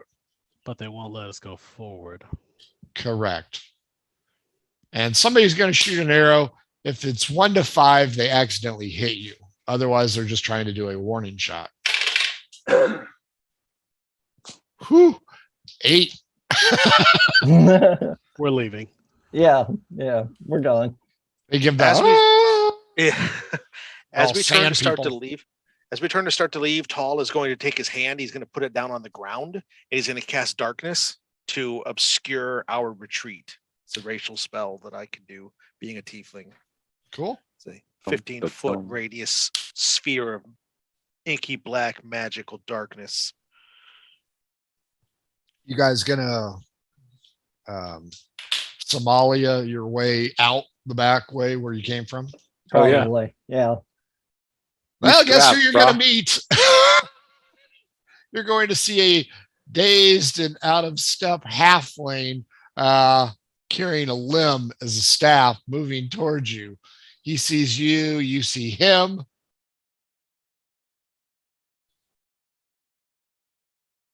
There's kind of a standoff. Dave And it picks is- up a rock. And it is 7-7-1. Okay, Dave, pick up a rock. There's plenty on the ground here. I'm just going to bounce it in my hand as I look at him. I'm just gonna run past him. I'm not even gonna. Yeah, I'm with Azari on that. Okay, I'm going to throw the rock at him, then I'm going to run past him. I hope you roll a 1 and it is Zari or Ingve. I actually rolled a 15 plus Okay. a bunch of stuff. Azari, as you charge towards him, this guy just freezes, and then a rock comes out of nowhere and rings off his dome, and he just falls backwards. I was going to say my strength bonus will probably take him out. You just kind of look as you go running by. Okay, Tal, do you want to lay hands on this guy or just fucking keep running? I'll sprint past him, following my allies. Okay, outside of game, this guy is going to become a legendary member of his tribe because when he wakes up, he's going to be asked what happened to the intruders. And he's going to tell him he scared you fuckers off. And he's going to be a legendary member of his tribe. So I just want you to know that in advance. Okay. Okay. So you guys go running past. You are now back at the textile place. It's starting to get dark. You can hear stones moving. The dead who walk are always coming out at night. You can hit the textile shop or you can try and run back home, but it's a while. Textile shop looks good. Yeah, we will hole up in the textile shop. With the smashed out windows or smashed out doors. It's got that other room. Sure. Yeah. We could hole up back there, and that way we only have one small portal to defend. Right. And it's got beads. Okay. Might be magic. No, beads is the. Oh no, that's right. Yeah, it's the head shop. So it's like that second floor kind of landing area we could probably use. Yeah, up there amongst the bolts. Yeah, the rolls. Yeah, the eaves. Yeah. So it is a defensible position. You can move some of the bolts of cloth down, or move the triangle ladder in front of the door and secure it if you're smart enough to use the wheel locks. Which Dave didn't bother to look for before he started climbing, but Dave barely understands the concept of a wheel. True.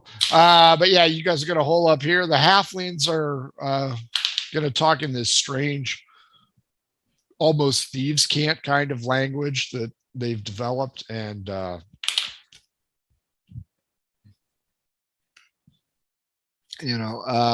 they will ask, do you guys have anything to eat? Yep. Can we have something to eat? We're quite hungry, and I need to take a nap because I think I've suffered a concussion. The NFL says I can still play, but I'm going to take a nap instead. Ingve's going to cast Healing Word. I still have smoked fish and bread, so I will break that out. Is it that Swedish fish shit? Oh wait, I have a can of Spam, but I don't know how to open it. Dave Smash. Yeah, I was about to say, you got an axe, right? Well, I've got daggers too. And there's Fiskars in the main room. Fiskars, it's true. All your cutting needs. That's it. You can cut can in half with Fiskars. Azar will cast Goodberry, so then everybody can at least have that. That is such a stupid spell. They need to get rid of that. Okay, so you guys get some food. There is no window in the back door, so once you shut it and secure it, that's it. You won't know if it's dark or if it's light. Again, no illumination in this back room, so the dark vision. And Ingve's really fucked. Well, he'll just feel around for Tall. Wild shape into something that sees in the dark. Right. You guys can start a fire. Go take a nap as a big kitty cat. It's true. It's true. The halflings are going to take 10 points of healing, and I'll cast Healing Word on anybody else who needs it. So, nope. I'll just sleep. We're good. Azari and I jumped out of the trunk before you crashed, so we're okay. They're just winded. That's it. Doubt it.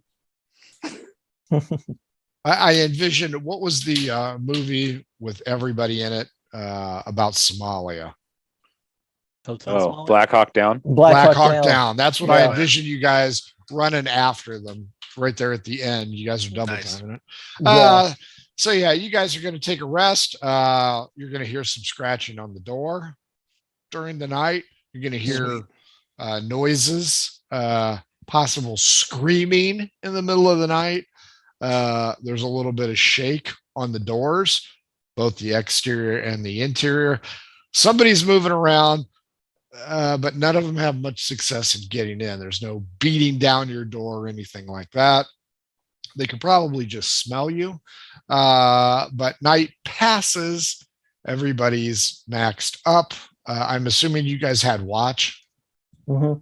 So, yeah, if somebody takes the first watch, Dave will take the rest of the night because I only need 4 hours. yeah, everybody who takes watch will hear the scratching, hear the beating on the door.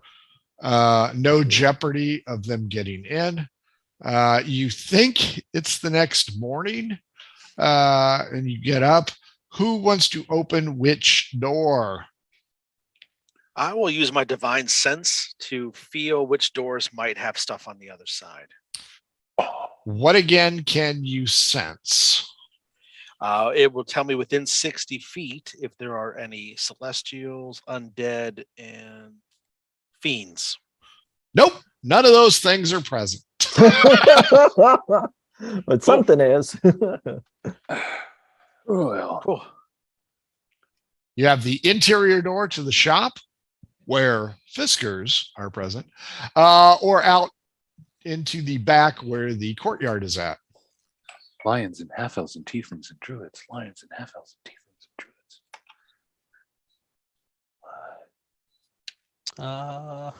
Azari. Odd will be the outside, even will be the inside. Okay. Go ahead. Which door do you want? Outside. Outside. Are you opening it, Zari? Yes. Zari opens the door. It's a cloudy day. It's kind of, I don't know, overcast, kind of hazy, but it is light out. So that's what you got. Good weather. Okay. Thing weather. All right, little friends. Which way back to your encampment? Crib. They call it crib. We got to go out and to the left. Let's go. We will follow you. You're going to let them go first. They know You're the city going better to than us. lead. That's a good point. Leader goes out. Always remember, check for traps. Walks out and does this. And slowly moves forward, but his feet are not moving. He is now in something. Azari, as you Fuck. Oh no. holy shit, that's not a haze. There's something there. And he's being absorbed, and you see him. And Son his, of a bitch. and his first problem is going to be Bunch of acid damage. 2 murder hobos and a 5. You Yikes. see the skin just dissolve off this halfling's bones. Just let go, Azari. and let go. you don't even hear his scream as the gelatinous cube absorbs him. Close the door. As you guys look in horror, you see this goop squeezing through. its way into the door. Everybody Yeah. roll initiative. Oh, yeah. Nat 20, first of the night. Oh, I got a nat 22. So nice. 17 plus 3, 20. 21. 3. A lot of nat 20s tonight. I love it. Sorry. 10. Nat 20s go first. Tall, I will let you go first. Keep Ooh, okay. He's probably got a higher dexterity than the cube.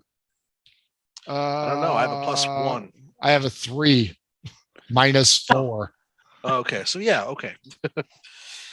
Alrighty. So seeing kind of what's going on, I'm going to just instinctively want to protect my allies from a fate that happening just befell.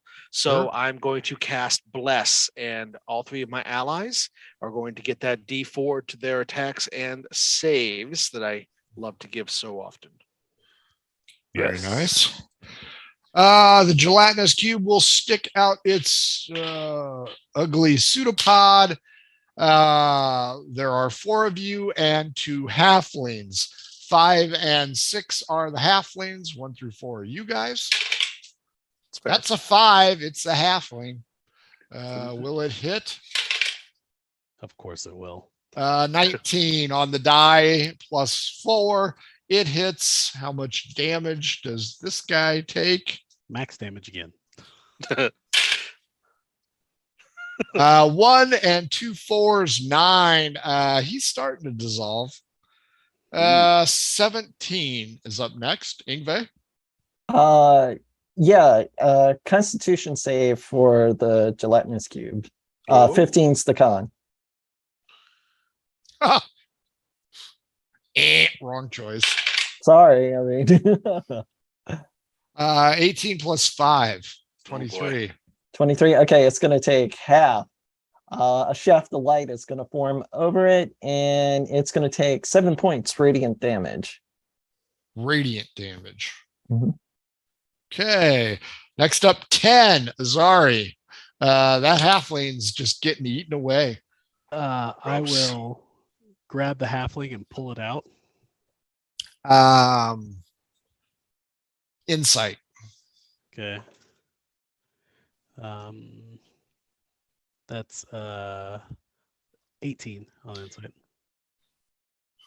One leg is partially sticking out, and you're pretty sure if you grab him, you will likely touch whatever this thing is. You won't take a lot of damage, but you're going to take damage. So, with that knowledge, do you still grab a hold and try and yank him out? Yes. Fair enough. Give me a 2-hit roll. Should be fairly easy. Okay, that's yeah, that's a 16. So you grab a hold of him. Give me a strength check. We'll go strength versus strength with the gelatinous cube. Okay. 11 total. 17. You yank him out. You yourself are going to take a D4. 3 damage as it starts to burn the hair off your paw. Okay. Last but certainly not least, Dave of Ba. Dave cast Boomstick twice. Nice. Sure, on Jello. I was just gonna say that. That's a 19 and an 18, so I'm sure I'm hitting it. It's gonna do. Are you using a slug or birdshot? Birdshot. I've always wanted to shoot a gelatinous cube with birdshot and see how the pellets all fly into it at different angles. That's Sure. Well, I'm glad no one will be able to hear me when I'm about to tell them. A total of 19 damage. You'd think. Well, that's what it's rolled. I don't think it'll take that. You see the pellets dissolve rather quickly. You want to tell them the good news, Azari? We're all deaf in this enclosed area. Yeah. Yep. Deaf as Beethoven, boys and girls. Good thing I've already cast my spell. So, Tall, your turn. I can't hear you. I'm just going to attack. I'm going Half to past 5. I'm going to take my flail and I'm just going to try to lay into this thing. Okay, now keep in mind, Yep. it is starting to squeeze through. Okay. You got Shotgun Joe over there. So Wasn't effective. Dave will have to change up weapons. just so you know, he's behind you, but go ahead and flail the shit out of that. Okay, the first attack is coming in with an 18. Second one's a 23. You need a 6 to hit this thing. Oh, beautiful. But it has a shit ton of hit points. That's cool. So yeah, I hit 2 times. I'll make one of them a smite. So I'll get my 2d6, I believe that is. Probably come in handy. Divine smite. Yeah, 2d8, excuse me. All right, so 7, 6 is 13, plus 6 is 19, plus 4. It's going to be 23 points of damage for the first hit. The second hit is going to be, max of 8 plus 4 is 12. That's all bludgeoning. Well, the smite is radiant. Right. Okay, fair enough. Pseudopod. If it's a 5 again, it is going to attack at advantage since he's covered in goop. 6 going after the other one. Ooh. Nat 1. It is retreating from it. 17, Ingve. If it's still within range, it's going to have to do a Constitution save again.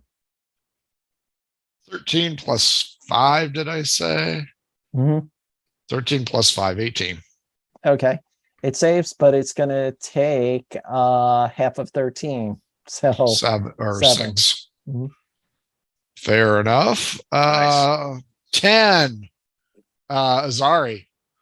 Azari will grab the 2 halflings and drag them backwards. Since I can't talk to them, they can't hear me. He's going to exactly. He's just going to drag them backwards away from the creature, because Azari remembers that they are the last time he fought a creature that moved like that or was like that. It was slow, so he was not. He was just going to retreat. Fair enough. Dave. Yeah. I'll go ahead and retreat with everybody else. Just follow them out. So, Tall, you are on the front lines. You are the only one on the front lines. Ingve has used a spell. The thing is clearly retreating. New round. You and I tied. What would you like to do?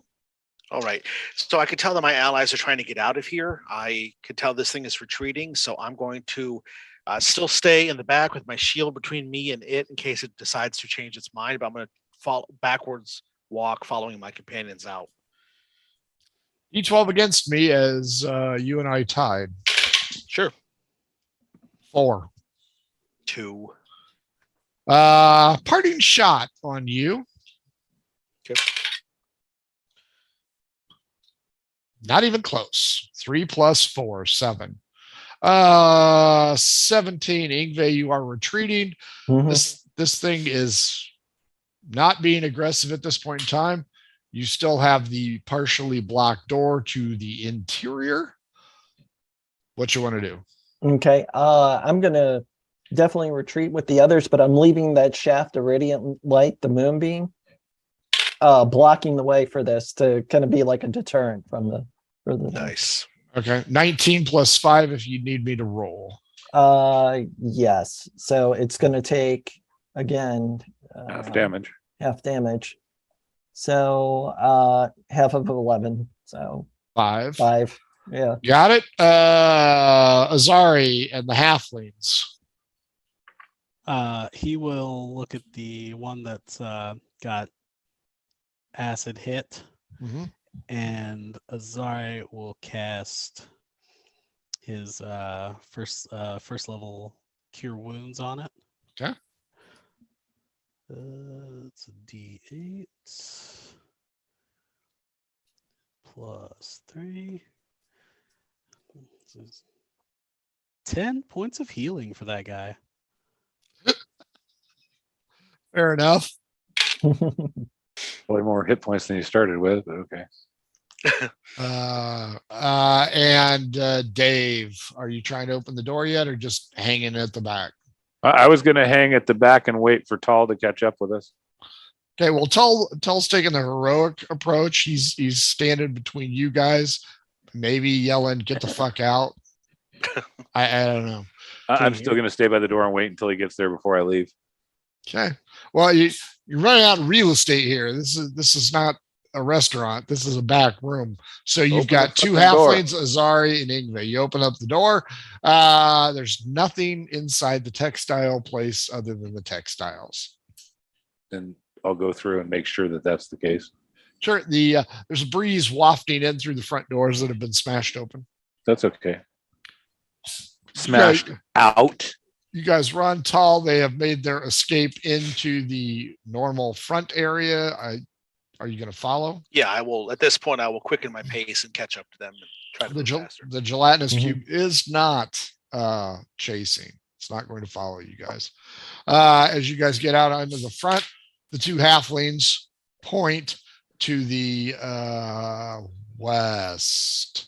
Okay. No, east, because the map is upside down. East, we need to go that way. Let's go. Still can't hear myself. Still partially deaf. You guys start to hoof, and yet again, you are in Somalia, running down the black lava road. Arrows begin to appear as the halflings, and that one halfling with the head wound is yelling, "Gone, gone!" And he's chased you fuckers out of his realm, and he's going to be Prince of Egypt or some dumbass title like that. How far away are they? They're a good block. They're just. Azari turns and fires back. Azari turns and fires back. Go ahead. I was going to say, yeah. Are you going to hit the hero or somebody else? Oh, I hope he hits the hero. That'd be hilarious. I'm going to hit the hero because why the hell not? Yeah, why not? Yeah. Yeah. We'll go sharpshooter with this. He's dead. Oh, yeah, he's dead. That's a 22 to hit. Oh yeah. Yeah, you guys better run. You better. Yeah, because Dave's javelin's coming right behind that arrow. That guy couldn't hit the broadside of a barn from that distance. Dave picked an archer for a target, so I'm going to go ahead and throw my javelin. 14, 19, 29 points of piercing damage. Oh yeah, fuck that guy. Fucker's dead. The nearest archer to the lead dude was what I was going to aim for, and I get a 19 plus 7. That hits. Yeah, and where's that D6 at? That's 6 plus 4, 10 points of piercing damage. The statue that they make of the hero will proudly proclaim in some kind of brass plaque that he chased the invaders away before a very lucky shot felled him. You guys are going to run for about an hour through hostile territory until you get back to the, what was it, Flamingo Arms or whatever the hell you guys were staying at. Beaten, bloody, scarred, the halflings relay the opinion that they lost their youngest driver and regale them with the tale of how he probably killed the dragon by using a car to fight it. The elder is not going to be happy that his grand nephew is dead. Oh no! But the two halflings are going to point out that it was not your fault. Needless to say, the halfling leader Yoda is a little bit tired of your shenanigans and asks you in a rather pointed manner, how much longer will you be staying with us? We'll be leaving soon. We are on our way out. We have a parting gift for you, each of you. A dragon slaying spear, you say? Excellent. Oh, no.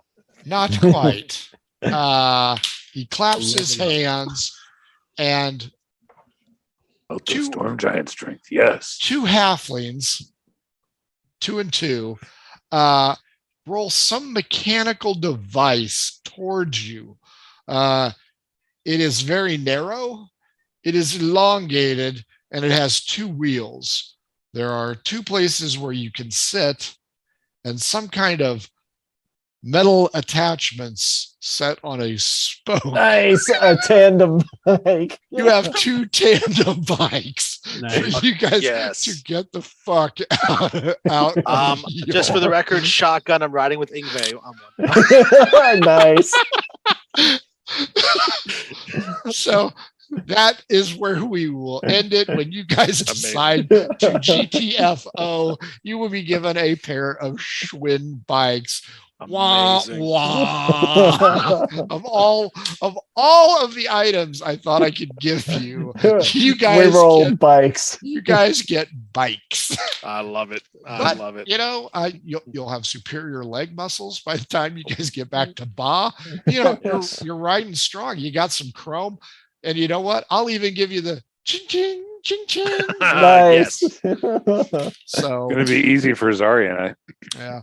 With that, we will call it a night in Calamity. Jesse, what'd you think? Good. I wasn't sure how things were gonna go once we got in the car, and between the drag and the car and the Raiders, like this is either gonna get real messy. Yeah, I gave it a 75-25% chance of being stupid. 25 wins. I'm like, we're It's pretty stupid. Kevin, what'd you think? Oh, always a great time, Frank. Thank you. It was so much fun. I love all those really cool cinematic moments like that. And yeah, that moment with the car was just awesome. Love it. It's hard to describe those things, but you guys get it. So I'm doing a reasonable job of it. David, what'd you think? This is the first time I've seen a car as a missile weapon, man. So, yeah. Hardcore missile weapon. Yep. And you got wheels. Yeah. No, it was great. I had a good time. It was fun. Last but not least, Rob, am I doing okay, or we need to do something different? It was amazing. Lying really sacks of shit, all these guys. Yeah, right. If I had given them Schwins, I'm gonna run away. Yeah, but that's I don't it. know. It was the bike. We should probably go take your sister the medicine and then come back and kill the dragon. That'd be cool. Yeah. Oh, I certainly hope We have so. no idea. I feel like my entire family's probably been killed or would I do that? Well, I'll tell you what. Would you do that? Frank, have, we've arrived home find to out. When we get to village Ba. full of mutilated corpses. Yes, you would. Well, I'll tell you what. Let's have David roll a percentage roll. Oh, no. Anything but that. Wow. How many minutes did Azari's sister live? I got 99. Blistering, painful 99 minutes Best roll you later. can get's an hour and a half, man. Gasps. Oh, goodness. I'm not there to Oh, man. Oh, wow. Yeah. Hey, folks, if you don't want your game to stink like ours sometimes does, grab yourself some Adventure Sense by oddfishgames.com. They also make the Shine system, how to cook with your dice, and how to RPG with your cat. Check out their new Kickstarter, the Radiance Project. It's double funded already, so keep on keeping on, boys and girls. If you're in the mood for new math rocks, go on over to Twitter at Pirate Dog Dice. They're slowly but surely getting caught up. I don't think we're going to lose any more animals for a while, so you might have time to catch up. No, Technically, no, I don't call the fathers animals. They were just old. Well, doesn't matter now. They're all ash. And of course, if you want to be on the show, you can hit us up on Twitter at MOBOInc or Gmail, moboinc@gmail.com, or even the Discord, tinyurl.com/MOBOInc Discord. Let us know what you're thinking. Next Saturday, I think we're doing a one-shot. Because I think I'll be back in town. So might have an open one shot. I still need to do Randinium, a really cool city adventure. So check that out. Tomorrow, the Margoo boys. I'm still in fucking Thornfield. It's only been 2.5 days. These guys cannot catch a break. I really owe it to them. But exactly, it's their fault. True. One of them has been captured again with a natural one. So I've watched several of the Margoo episodes, and they deserve whatever you give them. Yeah. it is. I just feel bad for Copious. He has a lot of good ideas, and his party will not execute. They're going to be pallbearers because they keep letting them down. Boys and girls, this has been the Calamity Edition. Thank you very much for joining us. We will hopefully see you tomorrow. If not, we'll see you on Tuesday. Maybe we have an insight on the Radiance project. Not sure yet. Time will tell. For all of us here at Murder Hobo Week, thanks for joining us. We hope you have a great weekend. Kiss and wave time, boys. Mwah. Bye, everybody.